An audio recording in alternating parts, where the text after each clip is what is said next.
बिस्मिल्लाहिर्रहमानिर्रहीम। लाखों करोड़ों दुरूदो सलाम मोहम्मद मुस्तफ़ा सल्लल्लाहु अलैहि वसल्लम और आले मोहम्मद पर। मैं हूं उमर दराज कोदल। मैंने आपको आज कुछ खबरें सुबह सवेरे दी थी कि फौज के सुप्रीम कमांडर जो हैं वो आए हैं और वो कुछ पैगाम लेके आए, कुछ पैगाम वापस लेके गए। ये अलग बात है कि मीडिया के जरिए पैगाम चलवाया कि जी इमरान खान ने वाने सदर वाले बंदे को कहा कि जी मेरी इस्टेब्लिशमेंट से मुलाकात करवाई जाए। भाई इस्टेब्लिशमेंट से मुलाकात से क्या हो जाएगा, वो एक अलग कहानी है। लेकिन मैं आपको बताना चाहता हूं कि फौज के सुप्रीम कमांडर ने इमरान खान के हवाले से बड़ा अहम कदम उठाया। और किस लिए उठाया है? -1 का जो फार्मूला है उस चक्कर के ऊपर बातचीत हुई है। मैं अगर ऐवान सदर में क्या फैसला हुआ, क्या प्लान हुआ, वो बताने से पहले आपको सूरत हाल बता देता हूं कि आज चुके अहम मुलाकातें हुई वो सदर साहब यानी फौज के जो सुप्रीम कमांडर हैं और इमरान खान के दरमियान थी। तो उसके फौरन बाद एक मुलाकात जो हमें दौड़ें लगती हुई और हंगामी राब्ते और मुलाकातें होती हुई दिखाई दी हैं वो हमें नजर आई वजीर आजम हाउस के अंदर। कहा यही जा रहा है कि देखें जी ना इलेक्शन होगा, हम इमरान खान को गिरफ्तार भी कर लेंगे, हम ये कर देंगे, हम वो कर देंगे, लेकिन इनका सांस और गले सूखे हुए हैं। आज शहबाज शरीफ ने फौरी तौर पे मुलाकात की है और ये मुलाकात हुई है जनाब एक तो आसिफ अली जरदारी से और एक मुलाकात हुई है मौलाना फजलुर रहमान से। ये इकट्ठी ही मुलाकात थी। उस मुलाकात के अंदर अयाज सादिक बैठे हुए थे, ख्वाजा आसिफ बैठे हुए थे, ख्वाजा साद रफीक बैठे हुए थे और फजलुर रहमान और उनके साहबजादे भी बैठे हुए थे। अब आपको ये जानना चाहिए कि अभी कल परसों की बात है कि ऐवान वजीर आजम के अंदर ही जरदारी की मुलाकात हुई, फिर जरदारी का बच्चा मोहसिन नकवी भी वहां पे था, उसकी भी मुलाकात हुई। अब ऐसे में इन सब की मुलाकात होना ये खुद से बता रहा है कि चीजें वैसी नहीं है जैसी जेस्चर दिया जा रहा है, जैसे तासुर दिया जा रहा है कि सब मामूल में है, सब कंट्रोल में नहीं है। और सिर्फ मुलाकात वहां पे नहीं हुई, जब ऐवान सदर वाली शख्सियत यहां पे तशरीफ लाई जमान पार्क में, चूंकि मैंने एक दिन गुजारा जमान पार्क के बाहर, वहां पे लोगों से भी बातचीत की और मूवमेंट से भी अंदाजा हुआ। और मैंने आपको बताया था कि गिलगित के वजीर आला भी मिले हैं और सदर साहब 2 बार मिले हैं। तो आज वहां पे जब मैं खड़ा था तो उस दौरान अंदर मुलाकात हो रही थी बड़ी आम तरीके इंसाफ की सीनियर लीडरशिप की, और उसी दौरान वो मुलाकात खत्म हुई और असद कैसर को बाहर आते मैंने देखा और फरूख हबीब साहब जो है वो वहां पे मौजूद थे। दीगर बहुत सारी जो सीनियर लीडरशिप है उस हवाले से वो भी ये कह रहे हैं जी हमने ये जो फवाद चौधरी की गिरफ्तारी के बाद की पैदा करदा सूरत हाल है उसको देखा है और आइंदा गिरफ्तारियों से बचना है, उस हवाले से बात की है। अब जरा आप सदर साहब की और इमरान खान की मुलाकात देखें, उसके बाद वजीर आजम हाउस वाली नशिस्त देखें और उसके बाद पाकिस्तान तहरीक इंसाफ का मुज़ाकराती जो सेशन हुआ है उसको देखें। अब मैं आपको अगली बात कहता हूं जो सदर पाकिस्तान ने इंतहाई कदम उठाया। देखिए 2 चीजें हो रही हैं। पहली बात यह है कि इमरान खान की गिरफ्तारी का मामला है और इमरान खान की नाअहली का मामला है। पहली बात यह है कि आज सदर साहब लाहौर के अंदर ही मौजूद हैं, वो गवर्नर हाउस में उनका स्टे है, गवर्नर चूंकि वहां वो रह सकते हैं। तो आज मुलाकातें भी जरा जमान पार्क और गवर्नर हाउस बिल्कुल करीब करीब है, अगर वहां से सदर साहब निकले 2 से 3 मिनट में वो जमान पार्क पहुंच जाते हैं। इसलिए ये मुलाकातों का सिलसिला आज अब होता रहा। अब सदर साहब ने क्या किया? सदर साहब ने पहली सतह के ऊपर यह कहा है कि अगर इमरान खान की गिरफ्तारी की गई तो ये अवाम का एक शदीद रद्द अमल आएगा। ये हाईएस्ट ऑफिस जो पाकिस्तान का है वहां से ये आवाज उठाई गई है और अगर स्टेट हेड जो है वो ये बात करे तो इसको इंटरनेशनल मीडिया भी देखेगा और ये सिक्योरिटी एस्टैब्लिशमेंट भी देखेगी, ये हुकूमत भी देखेगी। इसीलिए इनकी परेशानी है और जारी बात है वहां से कुछ मैसेजेस भी आ जा रहे हैं। दूसरे नंबर के ऊपर गिरफ्तारी के अलावा डिस्क्वालिफिकेशन का मामला है और कल एक बार फिर वो टेरियान वाला जो केस है वहां पे सलमान अकरम राजा साहब ने ये कहा है कि नहीं जी कल मैं भी बीमार हूं, मैं भी नहीं आ सकता और इमरान खान साहब भी बीमार हैं, वो भी नहीं आ सकते। तो उन्होंने इस हवाले से भी बड़ा वाज़ेह अंदाज में कह दिया है कि ये जो माइनस फार्मूला है ये नहीं चल पाएगा।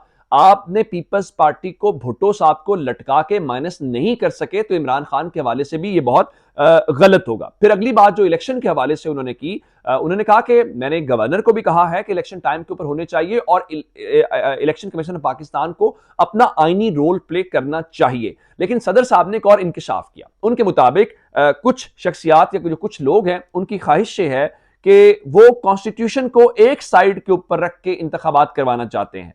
और वो एक साइड क्या हो सकती है? वो जाहिर बात है एक साइड यही है कि इमरान खान को हरा सकें, कोई धांधलियां बादलियां कर सकें अपनी मर्जी के मुताबिक। तो ये सूरत हाल फिलहाल होती हुई नजर नहीं आ रही। फिर उन्होंने एक और जो बात की है, उन्होंने कहा है कि उन्होंने इत्तेमाद के वोट के हवाले से कि फिलहाल शहबाज शरीफ के पास नंबर पूरा है और उनको इत्तेमाद का वोट लेने की जरूरत नहीं है, जिसका मतलब यह है कि जो भी मुज़ाकरात हो रहे हैं या बातें शातें जो पूरा सिनेरियो मैंने आपके सामने रख दिया, फिलहाल तहरीक इंसाफ उस ऑप्शन को इस्तेमाल करती हुई नजर नहीं आ रही। और उन्होंने फिर यह भी बता दिया कि कोई ऐसा आईनी जवाब भी नहीं है कि जिसकी वजह से ये इल्तवा हो, और फिर फिलहाल क्या ये मुज़ाकरात हुकूमत के दरमियान और तहरीक इंसाफ के दरमियान हो रहे हैं, कहीं पे चीजें होती हैं, या सिक्योरिटी एस्टैब्लिशमेंट? सदर साहब आज तो ये कहते हुए नजर आए कि पिछले 1.5 माह से उनका एस्टैब्लिशमेंट से कोई राब्ता नहीं, लेकिन जारी बात है बहुत सारी चीजें ऐसी कही जाती हैं पब्लिक लेवल के ऊपर, जो अवामी सतह के ऊपर तो कही जाती हैं, लेकिन पर्दों के पीछे बहुत कुछ ऐसा होता है जो मुख्तलिफ होता है। अब जरा मैं आपको बताना ये चाहता हूं कि ये चीजें अपनी जगह पे हैं, लेकिन फिर मैं आऊंगा कुछ काफिले की तब्दीलियों के हवाले से, उन चीजों के हवाले से, और जो मुलाकात वजीर आजम ऑफिस की है वो ये बता रहे हैं जी हमने डिजिटल मरदमशुमारी के तहत नए इंतखाबात कराने का फैसला किया है हुक्मरान इत्तेहाद ने, और बिल्कुल अपने टाइम पे चीजें होंगी। और तहरीक इंसाफ वाले कह रहे हैं देखें जी हमने तो जो इलेक्शन, जो गिरफ्तारियों के बाद की सूरत हाल है उसके ऊपर बात की है, लेकिन चीजें ऐसी है नहीं है। अगली कुछ चीजों के अंदर, घंटों के अंदर आपको मामला थोड़े से तब्दील होते हुए नजर आएंगे, क्योंकि इलेक्शन कमीशन का खत भी गवर्नेंस को आ चुका है कि ये डेट्स हैं, इनमें से कोई डेट फाइनल करें और इलेक्शन का ऐलान करें। और इलेक्शन से पहले जिस तरह मैंने आपको बताया था कि आज खैबर पख्तूनख्वा की इंटरिम काबीना, जो निगरान काबीना है, उन्होंने हल्फ उठा लिया है। पंजाब के अंदर भी 11 रुकनी निगरान काबीना आई है। जरा पहले नाम सुन लीजिए, फिर मैं आपको बता देता हूं। बिलाल अफसल का नाम है, मैं ये बताता हूं बिलाल अफसल कौन है, फिर मैं तमकिनत करीम का नाम आपको बताऊंगा, फिर डॉक्टर जावेद अकरम है, और उसके बाद वहाब रियाज का आपने नाम सुना होगा, आमिर मीर हैं, ये बड़े इंपॉर्टेंट नाम हैं। बाकी नाम सुन लीजिए, मंसूर कादिर हैं, नसीम सादिक हैं, सैयद असफर अली हैं, डॉक्टर जमाल नासिर हैं, इब्राहिम मुराद हैं, एसएम तनवीर हैं। अब जरा आते हैं बिलाल अफसल के ऊपर। बिलाल अफजल कौन है, इनका ताल्लुक क्या है? आपको पहली बात याद जानती है कि जो जरदारी का बच्चा है जिसका नाम मोहसिन नकवी है, इसके 2-3 दोस्त हैं, जिसमें घोर अयूब है, जिसमें मियां आमिर महमूद हैं, ये बड़े पुराने लाहौर के दोस्त हैं। अब ये जो बिलाल अफजल है, ये इस वक्त जो पंजाब ग्रुप ऑफ कॉलेजेस है उसके जो सरबराह सोहेल अफजल है उसका ये बेटा है, और इसका समझे कि मियां आमिर का ही ये शख्स वहां पे आ रहा है। अब इन चीजों से क्या आप मतलब लेंगे कि ये अपने बच्चों को ये इंटर्नशिप करा रहे हैं, या ये इस मुल्क को अशराफिया का, और ये सब मीडिया हाउसेस जो आपको चलते हैं, दुनिया टीवी जो बहुत ज्यादा आपको, मियां आमिर महमूद मियां का जो चैनल है, जारी बात है मैं वह काम कर चुका हूं तो मेरा उस इदारे से ताल्लुक रहा है, तो वो जो मोहसिन नकवी के हवाले से मुख्तलिफ ये पैकेजेस चला रहा था कि वो इतनी शख्सियत हैं, सेल्फ मेड हैं, वो इसी वजह से थे। ये सारे शेयर ले रहे हैं, ये सारे बच्चे हैं किसी के, चले मोहसिन नकवी तो जरदारी का बच्चा हो गया, लेकिन वो जो ताकतवर ग्रुप है, ताकतवरों के ही ये बच्चे हैं। आगे चलते हैं। डॉक्टर जावेद अकरम एक अच्छे शख्स हैं, यूएचएस के वाइस चांसलर भी हैं, इस लिहाज से सेल्फ मेड आदमी हैं, चलिए। लेकिन ये जो तमकिनत करीम साहिबा हैं, ये इनकी जो प्रोफाइल आ रही है कि ये उसी ग्रुप से हैं, वो जो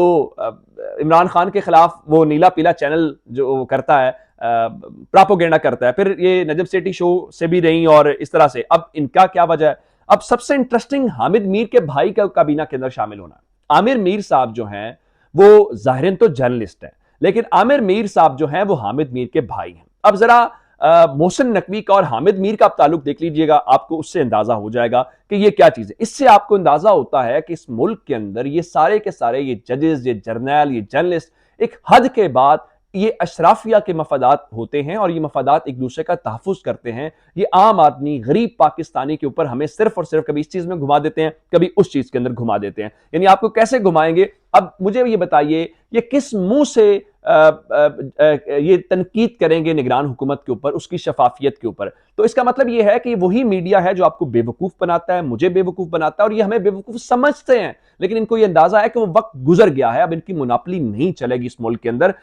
यानी आज की खबर आपको पता ही है कि डॉलर 260 रुपए के ऊपर चला गया, उसके ऊपर ये बात कैसे करेंगे जब इनके अपने मफादात इस सिस्टम के अंदर हैं, ये सिस्टम के बच्चे हैं, जो सिस्टम ये बच्चे जनता है, और ये उसमें से सारे खाते हैं। ज़र मुबादला के ज़खायर पाकिस्तान के कम तरीन सतह के ऊपर आ गए हैं चंद सालों की, यानी 9 साल की कम तरीन सतह के ऊपर। आज पाकिस्तान के ज़र मुबादला के ज़खायर 99 करोड़ डॉलर कम हुए हैं, 4 अरब की सतह से भी कम आ गए हैं, 3.67 अरब डॉलर के ऊपर आ गए हैं। लेकिन आपको मीडिया क्यों बताएगा? वो तो इस पूरा अशराफिया का पूरा सिस्टम है। अब आगे चलते हैं, और अब खबरें ऐसी हैं कि जनाब IMF का जो वफ्द है वो पाकिस्तान आने के लिए तैयार हो गया, उनका मिशन, और वो मिशन बताया गया है कि 31 जनवरी से 9 फरवरी को पाकिस्तान आएगा। अब सवाल ये पैदा होता है कि वो इसहाक डार ने जो बैठ के कहा था कि देखें मेरे वहां पाकिस्तान आने की जो खबर फाइनल हुई है तो डॉलर इतना नीचे आ गया है, फिर उसने शाहजेब के शो में बैठ के कहा था कि डॉलर मैटर ऑफ डेज, ये देखिएगा 200 रुपए से कम, क्या 200 रुपए से आपको डॉलर कम आ गया है? इसका कौन जिम्मेदार है? क्या वो सरकारी जहाज पे लाने वाले जिम्मेदार हैं?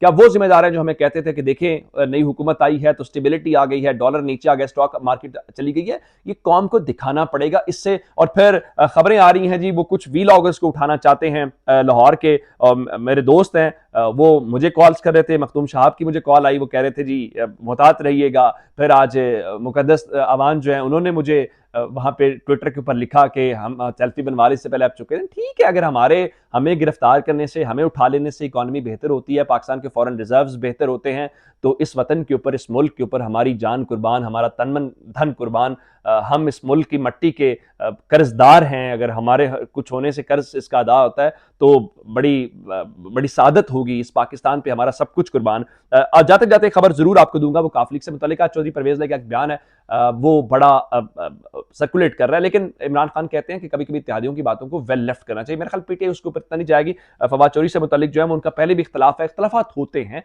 लेकिन उन्होंने पीटीआई के साथ बड़ा वफादारी निभाई, उन्होंने मुश्किल वक्त में सारा कुछ किया, तो मेरा ख्याल थोड़ा ख्याल करना चाहिए। लेकिन आज चौधरी शुजात की छुट्टी हो गई है और काफ लीग के अपने इंट्रा पार्टी इलेक्शन हुए, जिसमें चौधरी शुजात हुसैन को सदारत से हटा दिया गया है और उनकी जगह पे चौधरी वजात हुसैन, जो जारी बात है उनके भाई हैं, कजन है, तो वो अब आ गए हैं पार्टी सदर के तौर पर। और दूसरी जानिब तारिक बशीर चीमा, वो जो इमरान खान कहते हैं वो भावलपुर का मूछों वाला, उसको भी हटा दिया गया और उनकी जगह पे सेनेटर कामिल अली आगा आ गए हैं, वो जनरल सेक्रेटरी के ओहदे के ऊपर है। अब ये अंदर की तब्दीलियां हैं, लेकिन इन तब्दीलियों के दौरान, जिसका मतलब है क्योंकि थोड़ा दिन पहले ही हमने देखा कि जो चौधरी शुजात हैं उन्होंने परवेज इलाही साहब को पंजाब की सदारत से हटाया था। फिर हमने देखा कि उनकी बुनियादी पार्टी रुकनीत मुअत्तल की, और उससे हटके क्या हुआ कि जो मोनिस सलाही हैं उनकी पार्लिमानी पार्टी का जो हेड के तौर पे उनका मनसब है वो हटाया गया। तो ये काफ लीग की बड़ी इंटरेस्टिंग है, मैं ये माजी में हमने नहीं देखा, अब आमतौर पे होता नहीं है। मैं उस गुजरात को, उनकी सियासत को, उनके इलाके को, उनकी वफादारी को, चीज़ों को जानता हूँ।